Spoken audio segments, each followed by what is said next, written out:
Hi, welcome. We're going to be starting at the top of the hour. We're excited to have you here. Renee and I we're really we're excited to hear from you and answer your questions and help you out. So feel free to introduce yourself in the chat box. Tay's going to be moderating this entire time. We got Tay here. Do you want to say hello? she's going to be answering questions and getting you involved too. So glad to have you here. We'll start in about 2 minutes.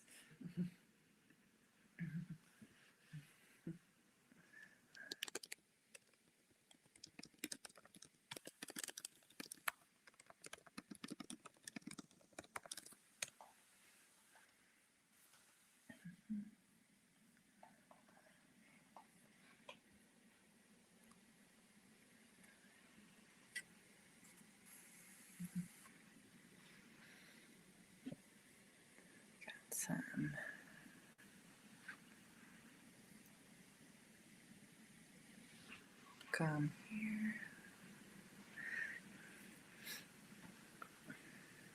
Glad to have everyone. Just about a minute or so to go. Okay, Arkansas, Minnesota. Oh, I've been there, Erica. I used to live in Grand Forks, North Dakota for a brief time, so I have been to out there in Minnesota. Welcome. Oh wow, Kuwait. I've been there too. Oh, that's wonderful. I want to see Tay and I are out in sunny Utah. And Renee, do you want to tell more about where you're at? Yes, I'm in Atlanta. And we still let you say Hotlanta. It's okay. So. Okay. Is it hot yet? How is it right now? Hot? Is it summer already? It's been hot since February. So. Okay. Well, wonderful. Okay. Well, I'm very excited to have all of you. We're going to kind of get moving on this so we can make sure that we can get through everything and have time for questions and comments at the end. Please keep commenting and adding what you think, your thoughts, sharing. We'll be watching the chat box as well, and glad to have you here. And I'm excited to be here with Renee with BARC, talking about cyberbullying. And she's going to be sharing today a lot of really fascinating stats from their work. So Renee, do you want to tell a little bit more what you do at BARC? Oh, I think you're muted. It helps to take yourself off mute. I'd love to.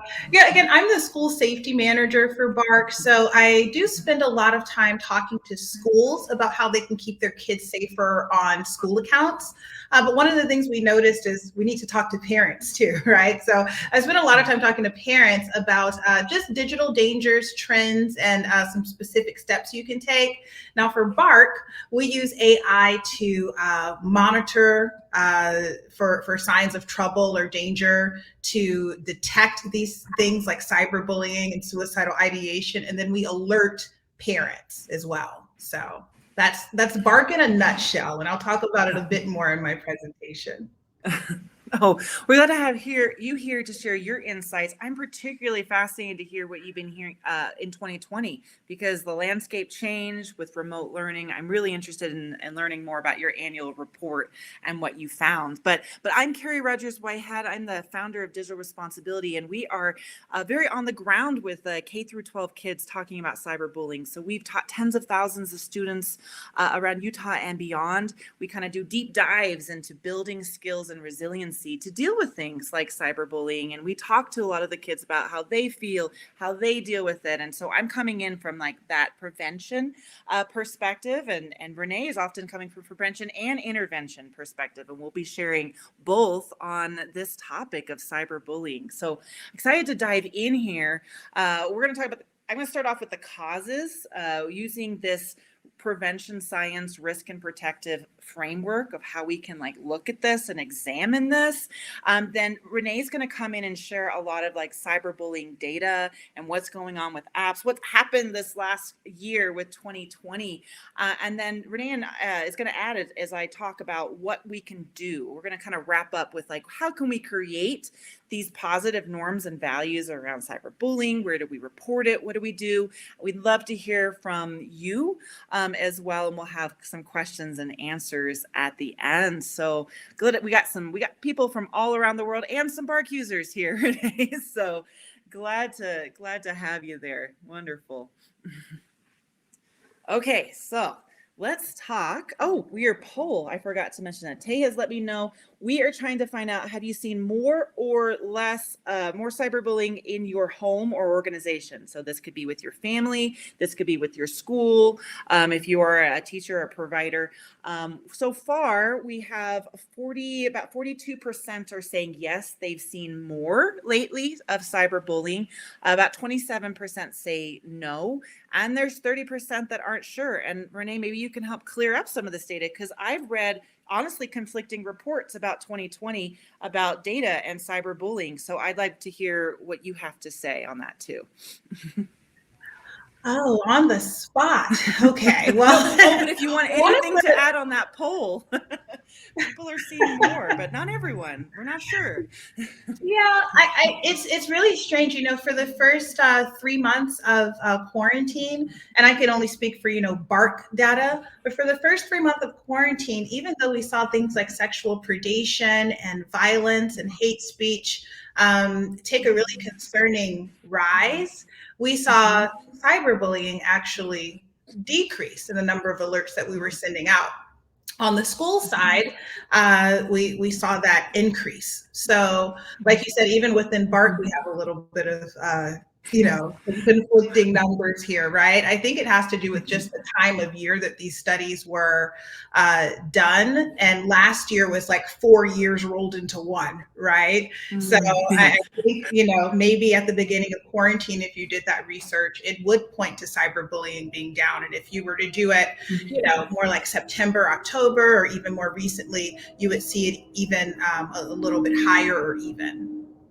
Oh, no, thank you for sure. I know I put you on the spot, but it's a question I get, and I've been reading conflicting reports. And you're right. It depends on the time of year, the person, the age. There's a whole bunch of factors that go involved. And we're going to be talking about those factors right now, about what causes the cyberbullying. And so when we talk risk factors, that doesn't mean if you have a risk factor, you're going to be a perpetrator or a victim. It just means you're maybe more likely to. Protective factors are things that we can build as a community, as families, as parents, as educators, to help mitigate or prevent cyberbullying. So let's dive in a little bit more to the why here. And we've had increased tech use. And that's bringing these mixed results for sure. But I like to frame it when I talk to parents, when I talk to students, is that often it's a symptom of another issue. And I'm real curious about that data, if maybe some of it is a lot of cyberbullying, it bleeds over from in-person school. They're connected. But I like to frame it as it's a symptom of another issue. There might be a problem at school, a problem at home, or if someone is having excessive use, that they're doing something there. I like this quote by Professor Christopher Ferguson, that he talks about like how though we don't say that those are depressed have bad addictions. If you're in bed all day, you're not addicted to the bed. I mean, although sometimes I feel like I'm tired and I want to be in bed more, but we don't say that you're addicted to the bed. We say that you're depressed. But often when someone's depressed, we say they have a technology addiction. We don't necessarily they are depressed or they have anxiety. So trying to look at this why as a symptom of another issue can really help us get to the bottom of cyberbullying and what's going on in with these kids. And there's not just one cause. There's a lot of things out there. And this top one is access. It's just, if you're on there more, you're more likely to be a victim or a perpetrator. And so when we have a remote learning and we have more screen time, we can have more access for sure. Opportunity, boredom. I know this sounds like a sad thing, but boredom. So maybe you've seen this with your own kids. Like, I know that sometimes they start picking at each other, like poke, poke. They're bored. They start messing with each other a lot of the time. When I was a librarian, I'd have kids that would come to after school. Teens would come about 3 p.m. and they'd be often there till 8 or 9 p.m. when we closed. And I can entertain them only so much. I'm not, I'm not their babysitter. I'm a librarian. And so what we would find a lot of the times is that they were just bored and they would stir up stuff because they didn't have as much to do. And as much as I tried to get them to read the books in the library, some of them refused to. Boredom is an issue. And so we can maybe see some more increases of this. If you're stuck at home, you can't go anywhere, you're behind a screen, you just start poking. You just start poking at people there. And this is partly that desire for attention as well. Desire for attention, competition for status, because teens, when we talk about adolescents, they're kind of cut out of the system of how we gain status. If we're an adult, maybe you see it in your own home that we brag about our vacations, our cars, our kids, our educational or career attainments. A teen doesn't necessarily have access to some of those markers of status. So maybe they use clothes as a marker of status. Their technology, the music they like is a marker of status. So they're competing in a different playground, but they're still having that competition for status and that desire for attention. And some of that comes across in cyberbullying. And a lot of the data shows that cyberbullying happens around breakups. There are two people dating, there's a relationship there, they're hurt, retaliation, all of that. So there's not just one reason. There can be multiple things going on, but we can't just we got to look at what's happening behind the cyberbullying there. Do you want to add anything on this, Renee? The why? You must see me over. I'm taking notes. It just made me think of something. And by the way, this is 100% conjecture. This is not, pulled from the Bark Library or anything like that. But, you did make me think of something that my team and I have talked about because, like I said, the numbers have been all over the place. And especially when you talk about hurt feelings after a breakup or things like jealousy. We've even thought that maybe at some points in time where it looked like cyberbullying was down, it was because that communication or that interaction had just escalated to such a point that it was no longer cyberbullying. It was flagged as violence. It was flagged as hate speech. It was flagged as depression or anxiety or something else. So that's the main thing that came to mind when you were saying, how it's been sort of all over the place with what causes cyberbullying.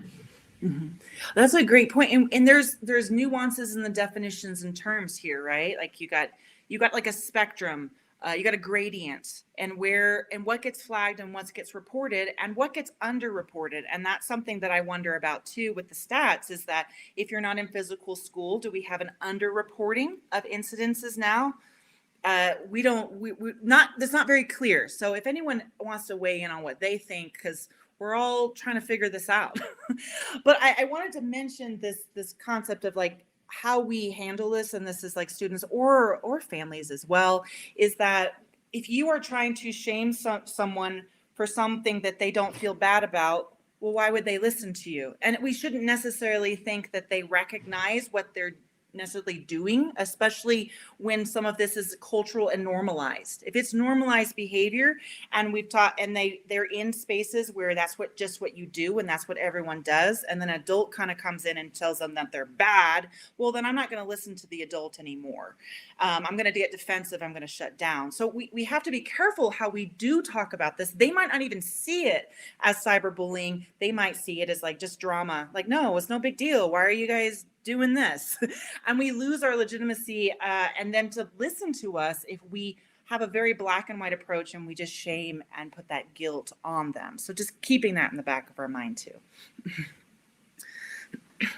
So this is from a 2017 CDC report on youth violence, and they have regular surveys about how in schools about where youth violence happens, and cyberbullying is part of it's violence in a different way, right? It doesn't have to be physical violence to be violence. And this is some of what they found related to cyberbullying. When we talk about risk factors for victims, 9th grade girls are a hot spot right now with some of this there. And it's often former dating partners or a friend of the perpetrator. So someone is hey, she's messing with me. Other people pile in and join in as the perpetrators too. But there's this back and forth too. The victims can be perpetrators, the perpetrators can be victims. It can be retaliation as well, which is still cyberbullying, but it comes both ways. Often perpetrators, former victims of cyberbullying. They, you do it to other people who do it to you.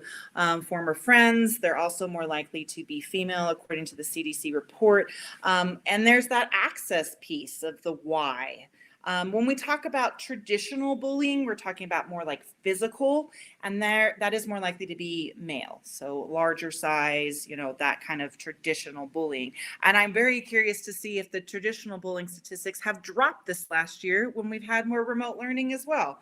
Don't know, but more likely to be male, but victims are more likely to be females. And that kind of relates to some of that discussions on hurt feelings, retaliation, competition for status, to look a certain way. So part of the reason that cyberbullying might happen is because they're trying to like fit in, to look a certain, to have friends, to look cool, to all of this kind of stuff there. So it's complicated there. And I love some of the comments, and we will provide references there and recordings out too. Do you want to add anything, Renee, on some of this, on the victims and perpetrators and the whys?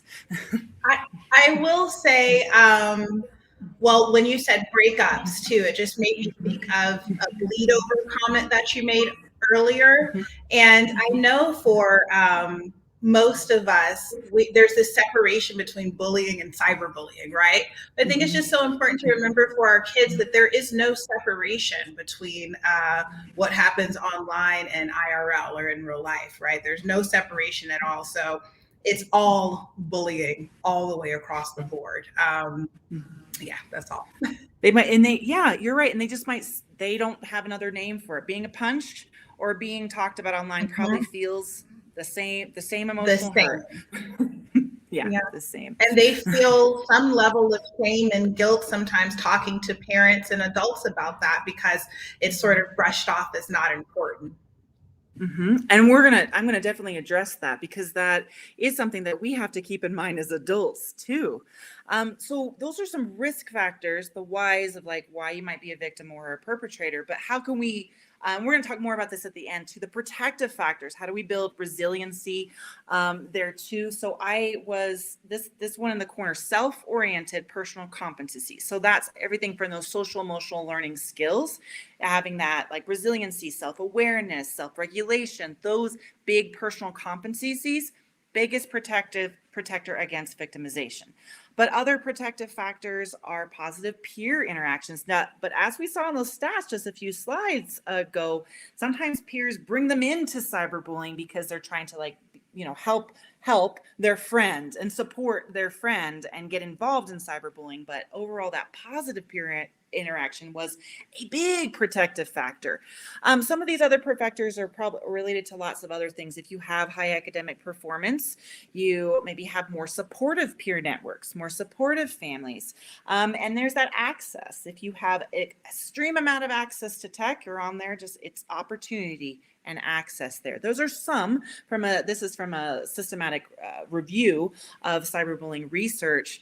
And these are things that we can all help with. And we're going to talk about those strategies as we go through. So things about sleep is a big issue. How do we teach kids about coping skills? Are we modeling that? Like if someone does something to us, are we like talking smack about other people? I mean, let's be honest, adults are not always the best models for this type of behavior. Are we helping them develop their social skills and their communication skills? Are we encouraging friendships? And this has been hard for kids because they haven't been able to see a lot of their peers and those positive interactions this last year. And that does hamper some of those growths and those social skills. And this one here, understanding of healthy relationships. Now, a big factor in cyberbullying is breakups of friends and romantic partnerships. And what does that look like if your boyfriend is asking you to text all the time and all the times of the day and asking you to send nudes? Is that a healthy relationship? How often do you check in on tech? Is there like control? What is normal? And they don't know what's normal because it's all very new. It might be their very first relationship, and the models of their relationships may have come from the media or around them, and maybe they didn't get those healthy models. So harassment, bullying, texting, constantly checking, controlling, maybe that's just normal. They don't know. So understanding of what a healthy relationship look like is a real big protective factor with cyberbullying there. So Renee is going to share more about some of the stats and data. And if you want to add more in like the whys, and then we're going to go more to the strategies and things that we can do. So we talked about the whys. I'm going to stop sharing this, Renee, so you can pull yours up, and let's look at some of the data from BARC. And thank you for that. Okay. Oh, you've got to unmute yourself. And I'm going to mute myself right now. I promise I'm in tech, but I always forget to unmute myself. So, well, I told you a little bit about what BARC does. And just to recap for you, we use AI to help schools and parents just keep kids safer online. So whether it's schools or parents, our goal here is to get in front of some of these disturbing trends, for lack of a better word, whether that's an increase in suicidal ideation and completion, unfortunately, whether that's hate speech or anxiety or depression, or as we're talking about today, cyberbullying. So not only do we provide that product to parents so that they can keep their kids safer online, but we spend a lot of time really just having discussions like this. If we could join every single parent call ever, we certainly would, because we realize that the answer to a lot of these technical questions, how do I keep my kids safe online? What apps are the most are the safest? What kind of phones? The answer to a lot of these tech questions isn't more tech. The answer is relationship building, right? So that's sort of what I want to show you today. The things that we try to put out there for you to just be more aware and have some conversations with your kids, and maybe notice a little bit more when they're in trouble specific to cyberbullying. So we have over 5.5 million kids that we protect between schools and families across the nation. And that is a lot of data. So that's where we're going to start today. I'm going to start with our annual report on children and tech. And the whole point of this is really just to give you an idea of what it's like to grow up as a kid on the internet today. So as I scroll down, you'll see top of the list is bullying, because it is so prevalent and because it is so important.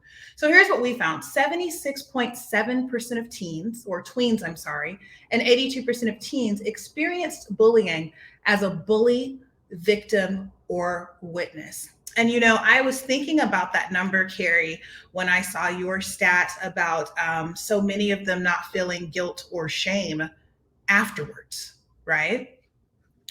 And just some of the conversations that we could really have around that.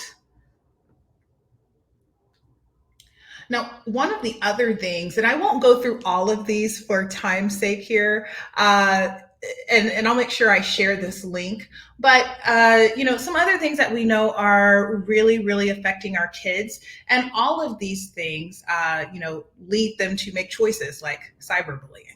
So let's talk about those for a moment. With mental health, I know all of us have concerns about that. We found that more than 45% of tweens, more than 66% of teens engaged in conversations about depression. One of the things I think I may have said earlier was the difference between the data at the beginning of quarantine and now. So those first 3 months of quarantine, specific with mental health, were concerning because our emergency calls were up 23.1%. An emergency represents imminent self-harm or danger or suicide or violence. So we know that this is something that our tweens and teens are struggling with. And many of you have probably seen in the news that unfortunately those numbers of kids coming into the ER for suicidal ideation and attempts is very high as well. So mental health is another thing that we felt the need to report on. Violence, we know that there's an issue here, but one of the things I think that's important, and again, it's all full circle, right? Cyberbullying, violence, suicidal ideation. One of the things we know is that if we talk about school shootings, for instance, many school shooters are also suicidal. And sometimes they are suicidal because they were bullied, right? It's all full circle. So it's really important just to take all of these different things into consideration.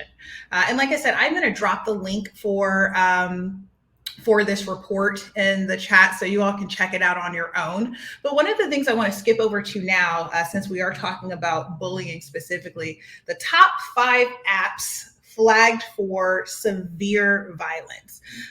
We have things on sort of a grade, right? From mean-spirited teasing to provocation, right? Actually, I'll go back up to actual bullying.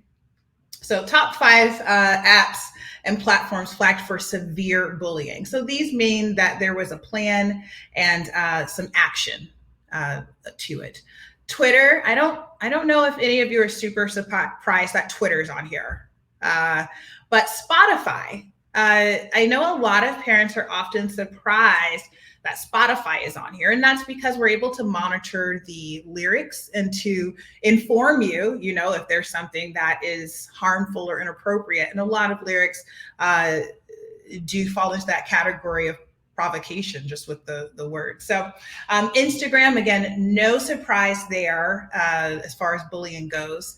Snapchat, I will tell you, when parents ask us what are the safest apps for my kids, we usually tell them, there's no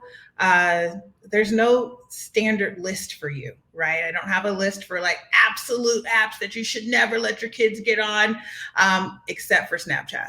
Snapchat and maybe a few others. And again, there's no judgment if that's a decision that you've already made in your family. But I did feel like it's important to say, because Snapchat, anything that, has secretive, disappearing, anonymous messages, and location is really something to keep tabs on. And certainly we're able to monitor it to a certain degree, but part of Snapchat's claim to fame is the privacy. So we can only monitor it so much, so anyway, my little tangent about Snapchat, but it is another place for severe bullying with our kids. This is all tweens and teens takes place.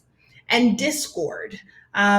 Discord is very, very popular. I don't know if you all I shouldn't say should. I know a lot of you are aware of it, but I do find that even recently I talked to parent groups and maybe just 1 or 2 of them is aware of Discord, Roblox, some of these things that aren't necessarily at the tip of our tongue. These are places that are seemingly benign or seemingly safe for our kids. And certainly they're places where bullying is taking place. And like I said, I won't go through each of these, but I think you'll start to notice some repeat offenders, right? For hate speech, for violence. So again, this is a great place to go to just get the numbers. We all know that there's a problem, but there is something into knowing exactly what the problem is and maybe where we can start to help. Now, I will say that, again, BARC has BARC for families and we have BARC for schools, right? So a lot of times when I'm talking to schools, they are like, they're not using our school accounts for cyberbullying. They're not using our school accounts for this or that. But when they actually turn BARC on for their G Suite or for their Microsoft 365 accounts, they're usually very surprised. A lot of kids use their school accounts like personal accounts, all hours of the day, all times. I see Carrie shaking her head, all hours of the day. And, there is some misuse that occurs there. So I promise my whole presentation won't just be me showing you numbers, but I have to dig into the data a little bit. So here's the schools, just in a snapshot. Last year in 2020, of the 16.1 million total issues that we alerted to, we saw that there were let's just go through it. More than 270 students were involved in severe bullying on school issued accounts. Severe, again, means that there is plan or action involved here. It's not just mean-spirited teasing, which is bad in of itself, but I just really want to point that out. And it's important to recognize who and what all of these numbers I've shown you represent, right? It represents that we really do have an issue with the way that our kids are interacting with each other. And I love how Carrie focused so much on modeling proper interaction. Sometimes the bullying that we see is applauded, especially if it's a celebrity or maybe a politician. There's a lot of different conversation starters that we can have with our students and with our kids. So I am going to hop into our presentation. Give me one moment. We practiced before. I'm pretty proud of that, Carrie. So, all right. So again, how are kids using their school accounts? We know they're using it for a lot more than just their homework or group chat. So what we're going to go into is what types of cyberbullying you can look out for. And I think some of it might be a little surprising, and some of it is probably things you already know. Okay, so let's just hop right into that. There are 5 types of cyberbullying that often appear, like I said, over these 2 billion points of data that we have. We've been able to identify these 5 as ones that are things to look out for and often identified. And Carrie, I think there's more than 5. I think there's probably 8 or 10 if you pull up a list of types of cyberbullying, right? Yes. It depends on how you define it, right? I've seen it broken down into more, but I think it's great that you're talking about this because there needs to be a little more nuance to the discussion. Mm-hmm. Cool. So let's start with number 1. Number 1 is harassment. Harassment is just repeatedly enacting abusive behavior against someone online. I'll speak for myself. When I think of cyberbullying, that's the first thing that I think of, right? I think of aggressive text or hurtful text and emails and, horrible things in my direct message and even comments on social media. So harassment is something that I think we're familiar with and we can identify. So let's talk about some of the other ways our kids encounter cyberbullying. Masquerading. This is pretending to be someone you're not in order to hurt someone else. Now, masquerading, I can't say from a data standpoint that masquerading is the most common form of cyberbullying. I can say from an anecdotal evidence that it's the type of cyberbullying that when kids get to a point where they have to say something. Right, it's the type of cyberbullying that we hear about most often from administrators and parents. So just think about this. It takes seconds, and let's not exaggerate. It takes minutes, right, to create a fake profile. So I'm a kid. I create a fake profile, have a fake email address, fake social media profile, grab a photo of, the star quarterback of the school, and bam, I have a whole new profile, whole new person. And, masquerading is usually intended as a joke. I'm going to pretend to be this person, pretend that we're friends. But the joke often escalates very, very quickly. And what happens is a bully or, even a predator could gain access to your child's innermost secrets, like who they have a crush on, and then either share them with the school or threaten to share them with the school unless they send nudes, unless fill in the blank. So masquerading is a really serious form of cyberbullying, and it's one that, again, it's not just teachers, it's not just parents, it's also school administrators. It's one of those nuanced types of cyberbullying that's unfortunately difficult to tell until the end, right? So just something to keep in mind for sure. Were you going to say something, Carrie? Okay. All right. I'm going to move on to the next form, which is exclusion. Exclusion is the act of just leaving someone out deliberately. That's whether they're left out of a group message, an event, or a photo. This happens very, very often, and it's heartbreaking to many kids because it's not just not to say that one is easier than the other, but it's not, sort of a one-on-one, you're in my DMs and you're like being mean to me. It's everyone,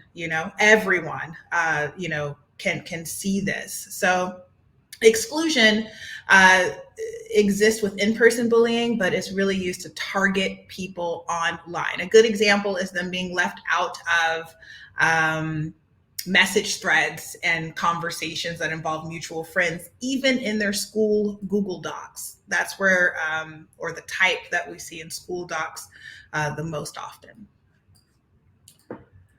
The next type of cyberbullying I want to talk about is called doxing. And this is it's a part of masquerading sometimes. This refers to the act of openly revealing sensitive or personal information about someone without their consent. Without their consent. And the sole purpose here is to embarrass or humiliate them. So releasing someone's private information, and then that last part, to cause them harm with that malicious intent, that's what separates this from maybe some of the other types. And this is another thing that can escalate really, really quickly, from spreading personal photos or documents to maybe sharing screenshots of, very private conversations. The key is the lack of consent from the victim, from the kid. And that happens pretty often as well. And the last one I'll talk about here is trolling. Now, trolling is provoking or baiting someone for the express purpose of getting a rise out of them. I think that trolling is one that we might all be very familiar with as well. Now, remember, the whole purpose of this is trying to make that individual feel bad by just leaving negative comment after negative comment, whether that's on social media, whether that's a thread that was started. What we see happen from a youth perspective is they'll seek out a group of people or one person and start posting inflammatory comments. It's also a tool that can be used again in conjunction with some of these other forms of cyberbullying. Now, I know I may have gone through those quickly, and I just wanted to, like I said, just show them to you so you can start thinking about all the different ways that our kids can encounter cyberbullying online, and maybe ways that you can better identify it in the future. Now, one of the things that BARC does help you do is to identify signs of cyberbullying, right? So let's say your child's online, your student's online, and they're involved in a conversation that we believe is trolling, that we believe is masquerading.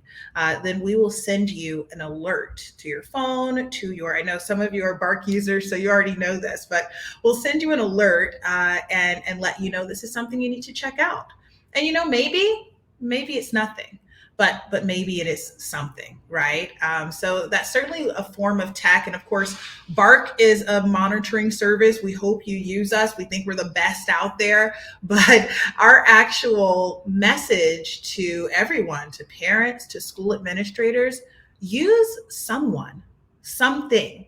There are many companies and solutions out there for families and for schools to help monitor communication on school accounts and personal accounts. And again, we hope you use Bark, but we encourage you to go to Common Sense Media, go to tip of my tongue, Carrie, Protect Young Guys, Protect Young Guys, Common Sense Media, and check out the different options that are available to you.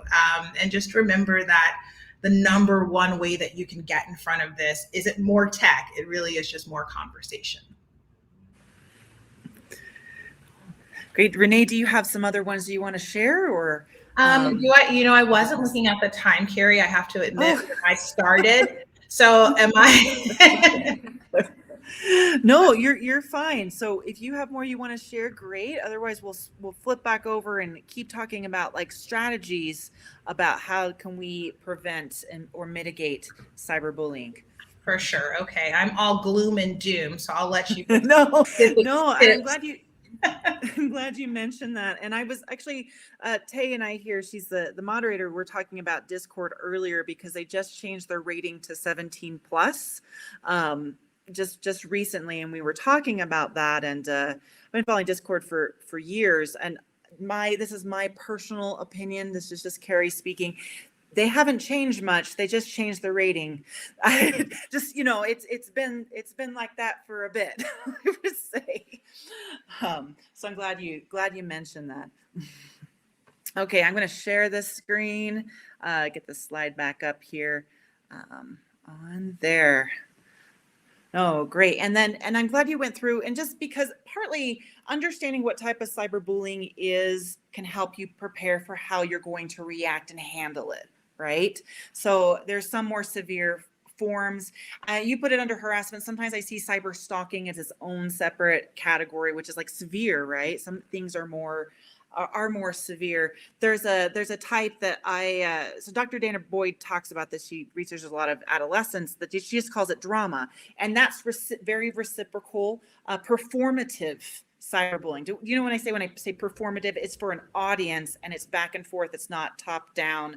It's back like that way. So there's how you're going to deal with drama is different than cyber stalking, is different than trolling. So I'm glad you kind of talked about that a little bit more. Oh, awesome. Okay, so let's talk more about these strategies. And if you have other, please put things that you think of in the comments and questions, and we'll also get to these comments and questions at the end as well. What can we do? And this is aimed at parents and teachers here. We talked about this a little bit earlier. It's complicated. There may be multiple reasons why someone is cyberbullying, but addressing the whole person. So digital responsibility teaches digital citizenship. So it's like a holistic term about the ethical and responsible use of technology. So I say this a lot. If you are not talking about privacy, about communications, digital literacy, actually how to use the tools, you're not helping with online safety, because you need to understand how to do the moderating tools, understand how to communicate, understand what's real and what's fake online. All of that helps protect kids. So you can't just focus on the safety piece, but the whole entire person, the whole citizen there is in a holistic way. And what can you do? So Renee mentioned monitor, and that's what we talk about a lot with teens in particular. So you're a little more hands off. They're teens, they're adolescents, they're growing, they're out of the house in a few years. Let them kind of figure out their own stuff, but also be ready to step in when necessary. If it does get to more of that extreme bullying or harassment or stalking or whatever, getting more involved at that, and just having that long unsupervised access. That's a big component to it. I mentioned this earlier when I was talking about my work as a librarian and the kids just poking at each other when they were bored. Can you keep them busy? After school programs, I love them. They have so much research and data to support like how they build protective factors. Is having somewhere after school where they can be with friends, they can do a sport, they can be in some place really helps, because for a lot of parents, they're working to 5, 6, sometimes even later, and there's this several hour period after school And that's where a lot of these incidences happen. They happen in the middle of the night, and they happen right after school when they're unsupervised and they're bored. So keeping them busy, and this is hard during the summer. Summer is coming, but that helps. And then that do not shame. What other things that would you like to mention if you want to add in the chat box, or Renee, that you want to add up? How do we combat this? When you said it happens between school hours and sometimes at night, I immediately thought of if we had a number one rule, I guess it would be no phones in the bedroom at night. Oh, yes. No Sleep sex in the bedroom at night. There's just so much data to show that there is just no good reason for it. Yes. And they're not getting enough sleep as it is. From the stats I've read with the National Sleep Foundation, only about 15% of teenagers get like the 8 to 10 hours of sleep. And they already have to get up earlier. I've actually read that, and that's why we have mixed statistics on this, that some teens have have better mental health this last year because they've been sleeping more. They don't have to wake up so early for all of this. So yeah, sleep is a huge one. And Michelle, I pulled it back a little bit before, and Linda and Michelle, you will receive a recording as well. So great there. So this is from Dr. Justin Patchen, the co-director of the Cyberbullying Research Institute. So I actually will be co-presenting with him in July with EdWeb. It's a free webinar that we will share with our audience about tweens and cyberbullying, because they have some recent research on tween cyberbullying behavior. And I liked this quote. I interviewed him for my book about how do we deal with this? I said, how can we deal with this, Dr. Patchen? And he talks about like not thinking with our adult brains, I guess, right? Because I remember my parents did this too. So I was bullied as an elementary school, and my parents, they were so well-meaning. They meant the best. And they told me, and I'm giving a verbatim quote because it's seared in my memory. They said, well, Carrie, just tell them, well, sticks and stones may break my bones, but words will never hurt me. And you know what I did? I told that to the kids. And you know what they did? They laughed at me and bullied me more. I mean, they meant well, right? Like, why are you letting it bother you? What's the big deal? And I literally said that, and they thought that was hilarious coming from the little elementary school kid. So we talked about this earlier. They are concerned about social status. They don't have access to other ways to show that status. Peer influence is huge. It's biological. It's normal for them to be highly, highly influenced by their peers. It's hard for them to just shut it off. It's hard for adults to shut it off. It's hard enough for adolescents to shut up. So you were talking about this a little bit earlier, Renee, like how we talk about it as adults is really important. And we are well-meaning. To be fair, my parents meant the best, but they made it worse. They really did.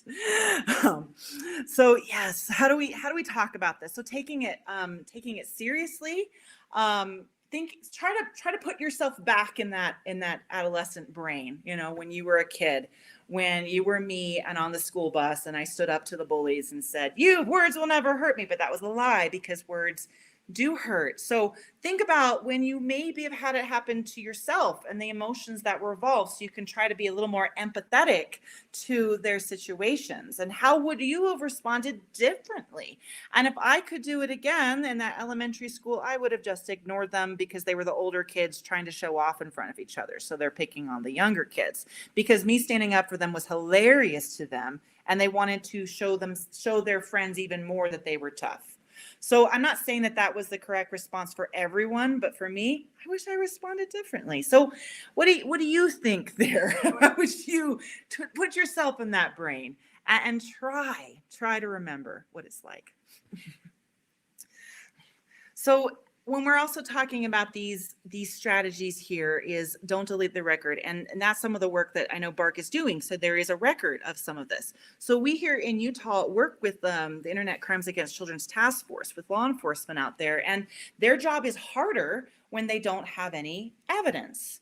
And when it does escalate to that severe bullying or stalking or any of that, the automatic reaction, I get it. Like, you want to delete it. You want to look at it. You don't want to pretend it. You want to like put it over here because it causes pain and hurt.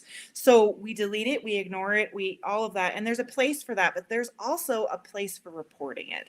So does BARC offer some of that, like copying records and help? I thought you did some of that as well, about the record of this.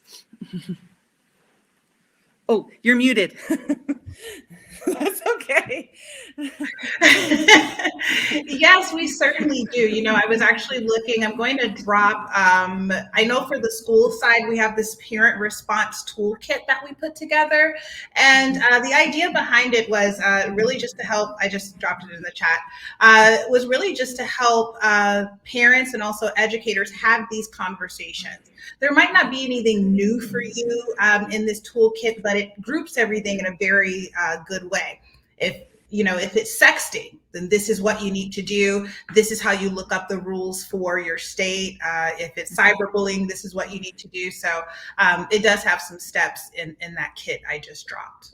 Oh, thank you. And yeah, it's important to know what educators should do, what parents should do, and when does it get to the point where you report to law enforcement? So schools have their own tools and they have their own policies, but sometimes it goes beyond the school policy into, criminal, that kind of law enforcement territory. So these are some, this is from stopbullying.gov of when you report to law enforcement. So some of them are probably obvious to you, but the threats, and sometimes there's a joke there. Oh, they're just joking, right? But a threat, you have to take some of those threats seriously of when you report to law enforcement. So, and where can you report some of these? So these are some places. Now, states might have their own, school districts, schools have their own as well. The National Center for Missing and Exploited Children deals a lot with like the child pornography pieces. And I know I've read some stats recently from them that they had about an increase about 91% this last year of reports. So the cyberbullying stats in 2020 are a little bit mixed, but there's definitely been more work for law enforcement this last year. With these incidents of child sex trafficking, child pornography, sextortion, things like that. So they have their own stats, and I think it was like 91% if I remember off the top of my head. Internet complaints are where things like the masquerading are going on. So I was gonna add on that one. From what I've read for the FBI, is catfishing, basically romantic financial deception, is the #1 financial scam. It's huge, happens to adults and kids, and so that's where you would report some of that. And of course, sex trafficking, human trafficking, labor trafficking. There's the National Human Trafficking Hotline there as well. So schools will have some kind of anti-bullying policies and ways to report. So maybe it is the, drama or some trolling, but it hasn't quite escalated to that level there too. That's a place to start. But there's also moderating tools. And this is part of those digital literacy skills that we need to encourage in young people, is how to report, what to do, where you go, how you change the settings, how you change your news feed, all of that to really help them be safe. They have to be empowered to do it themselves. We cannot be there all the time. They need to learn to handle it themselves too. So this goes back to a theme that I kind of referenced earlier about the modeling behavior, is that if we are having expectations that they're going to behave a certain way online, we have to look at ourselves.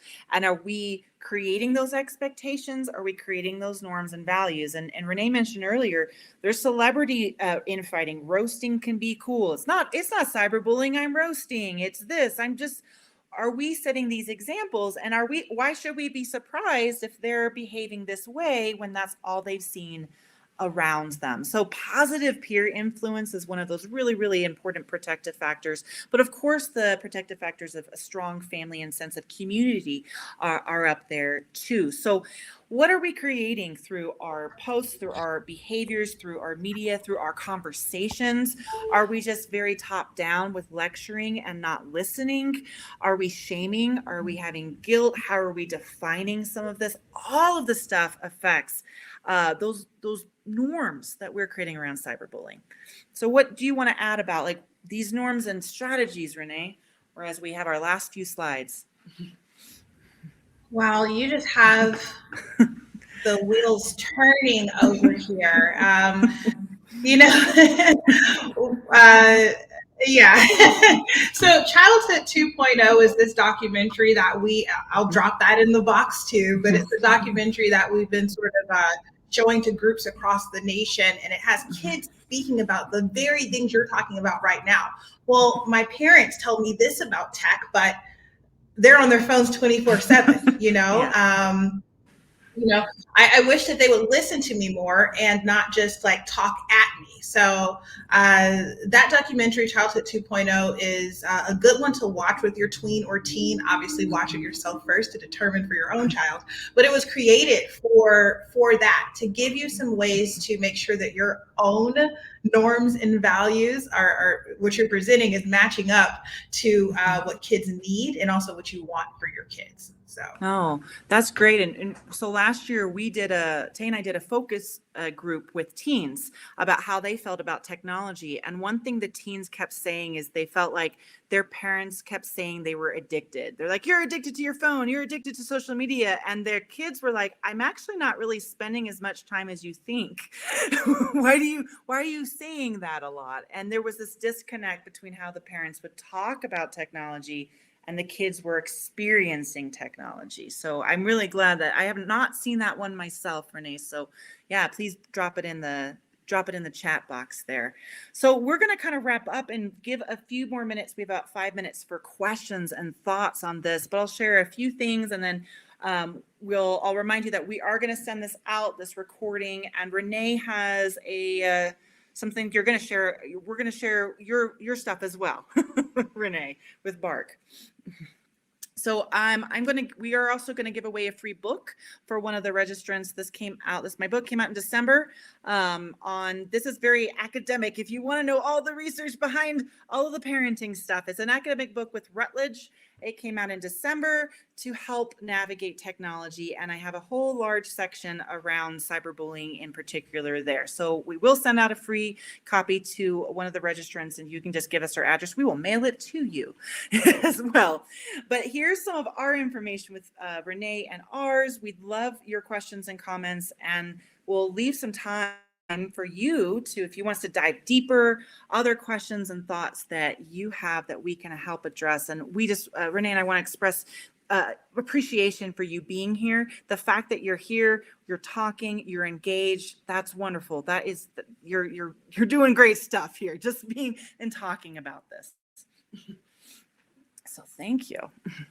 So Tay's going to send that reminder. Other questions you have, Renee put the Childhood 2 movie link in the box too.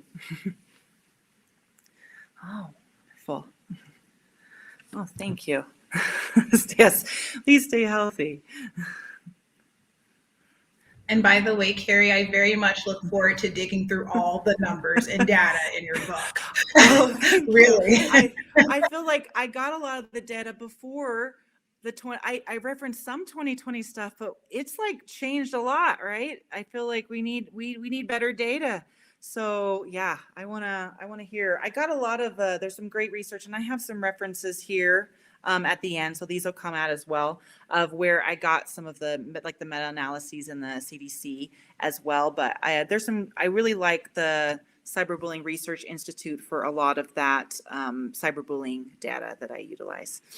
And their tweens report is really interesting. If you have a tween, which I have an almost tween, so I'm very interested.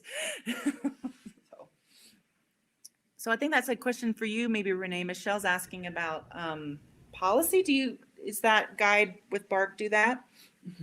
As part of our outreach and our just community efforts, we often do sit down with schools to help them review their acceptable use policy, because we find that so many don't address things like sexting. They don't address things like hate speech. So certainly, please reach out to me with your contact information, Michelle. If you could drop that here or just send it to me directly, we'll reach back out to you. I'd love to set that up, with your school. That's something that we provide as a free service. By the way, we also, through schools, provide just parent tech nights as a free service as well. You don't have to use Bark to have one of us come speak to your parents about digital safety. Wonderful. And if you're in Utah, we can provide those digital parenting events, digital responsibility, for free. So I know we have a lot of people from all around, but we offer them around the state through our work with the state. So we'd love to come out to your school too. Great. Let's go And there's a, together. huh? Let's just go together for all of Are our you future too far meetings. away, Renee? I'd love to, though. So another question for you, Renee. Yes, please, Brandy, keep them coming. It's not just lip service when I say that the way the app gets better on the family and the parent side is literally just suggestions from its users. We're changing things every single week. So if you want to submit that to support@bark.us, any suggestions you have are certainly welcome. I was fascinated by the Spotify research there. I had not heard that one. Have you done like Pandora, some of the other streaming stations too, or Spotify's just? Spotify. Oh, thank you, Tay. Spotify is where we landed as far as one, just allowing us to monitor it. Part of this is like a symbiotic relationship, right, with the applications. Like, for instance, when I say with Snapchat, we're not able to fully monitor. No one can, because Snapchat doesn't allow that. So yeah, Spotify just being the most popular of all of those, and then also very willing to see what they can do to keep kids safer while they're on their app. Yeah. I was curious about Discord too, with all the private servers that you can't. Is it hard to monitor Discord with how that's set up, the private servers? For sure. I mean, it's not, and this kind of wraps back around to, sometimes the answer to these tech questions really is just conversation and all the front end work. The idea that I know it's not really an if, but it's a when my kids are going to encounter these things online, and continuously having conversations about the things they're going to encounter. So that's the long answer to no. We don't fully. we monitor it as much as the application will allow us to, and certainly we'll be able to alert you to a lot of things that would have otherwise gone under the wire. But like you said, with all of the different VPNs, it's difficult at times. Yeah, no, thank you I think that says a lot of what we've been trying to say this whole presentation is. Here's some strategies. Here's the whys of the behavior. Let's monitor the behavior. Here's things you can do about it. And it takes a lot. It takes tech. It takes no tech. It takes conversation. So I really appreciate that. And I appreciate all the comments so far. Tay will send out a certificate. She'll send out the information, send out the stuff from Renee in a week. And we encourage you to keep having conversations at home. Please, these are our websites that's Renee at Bark. That you can follow us. We have a lot of parenting resources up there, and we love to hear from you about what you're seeing and what we can address and talk about as well. So thank you so much. I hope everyone has a great day, and we will be in touch. So thank you. Yeah, thanks, Renee. You put it out there. She just put it in. So thank you very much. Everyone have a good day. Bye.